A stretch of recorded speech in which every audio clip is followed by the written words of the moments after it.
शुभ्रा बहू, जरा आओ न मेरे कमरे में, आवाज़ देती है सास अनीता। जी मम्मी जी, कहिए। बहू, मेरे भतीजे गौरव की शादी है, 2 दिन बाद जाना है और तुरंत से गिफ्ट खरीद पाना संभव नहीं, इसलिए तुम्हारी माँ ने तीज में जो पायल और लाल शिफॉन साड़ी भेजी थी उसे ही दे दो। वही अपने भतीजे की शादी में मुंह दिखाई रस्में बहू को दे देती हूँ। ठीक है न शुभ्रा बेटा? सास के लहजे में जलेबी जैसी चाशनी झलक रही और शुभ्रा क्या बोलती। सास की तानाशाही से वही नहीं बल्कि सारा घर कांपता है और सहज भी कहता है कि माँ से बहस मत करना, वरना तुम पर ऐसा वैसा झूठा आक्षेप लगा देंगी और तुम अपना दामन नहीं बचा पाओगी। बड़ी भाभी को इतना प्रताड़ित किया गया सास के द्वारा। बेचारी भाभी के साथ साथ भैया भी दूसरे स्थान पर किराए के घर में रहने चले गए।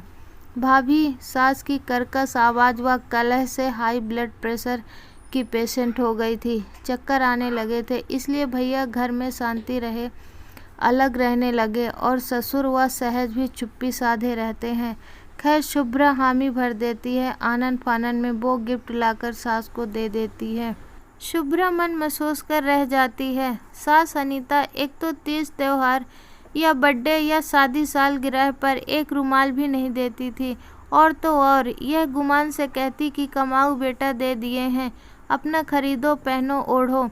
शुभ्रा का अधिकतर चीज़ें मांगती रहती और वापस देने का नाम नहीं था। एकदम से शुभ्रा सास के लचीलापन से त्रस्त है, लेकिन इससे निजात कैसे मिले यह भी समझ नहीं पा रही। अपनी माँ से कहती तो यही राय मिलती, जाने देना, वो तुझ पर अपना हक समझती है ना, इसलिए तुझसे कुछ कहती हैं। और मायके से मिले चीज़ों से हर ब्याहता का दिल से जुड़ाव रहता है।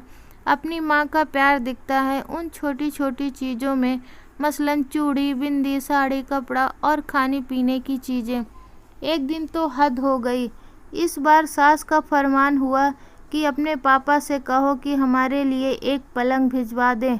शुभ्रा के पापा का फर्नीचर दुकान है, इसलिए मांग बैठी है। लेकिन मम्मी जी, एक पलंग 40-50 हज़ार में आता है। सागवान लकड़ी बहुत महंगा होने की वजह से 1-2 लाख से ज़्यादा में आता है। कैसे कहूँ उनसे? किराए के फ्लैट में मम्मी पापा और छोटा भाई रहता है। भाई के इंजीनियरिंग की फीस भरनी होती है और भी खर्चे हैं। नहीं नहीं, मैं नहीं बोल सकती, आप सहज से कहिए, वो खरीद देंगे। ये क्या बकवास करती है रे छोकरी? समधी जी का दुकान है तो पलंग बाहर से क्यों खरीदे? जा अपने बाप को फ़ोन कर और कह दे कि कल शाम तक सागवान लकड़ी का पलंग डबल बेड का भिजवा दे।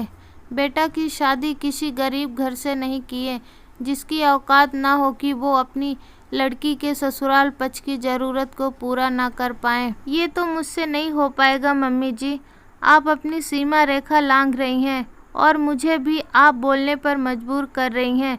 आपके लिए सहज खरीद देंगे, कोई ज़रूरी नहीं कि हर बात को समधियाना में कहा जाए। और आपका बेटा सक्षम है और आप ही का बेटा है, आने दीजिए उनको, आज ही पलंग आ जाएगा। ओहो, तो तुम मुझे सिखाओगी कि क्या करना चाहिए मुझे? हद में तुम रहो बहू, और सास जो बोले वही रामबाण है, समझी? जा अपने बाप से फ़ोन पर बोल दे कि वो।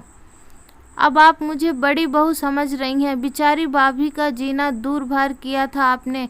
इतना ज़्यादा हाई ब्लड प्रेशर है कि 4-4 गोली एक दिन में खा रही हैं वो। आप चुपचाप अपने कमरे में जाइए, नहीं अभी चली जाऊंगी पुलिस स्टेशन। आपको जेल की चक्की न पिसवाई तो मैं भी असल बाप की बेटी नहीं।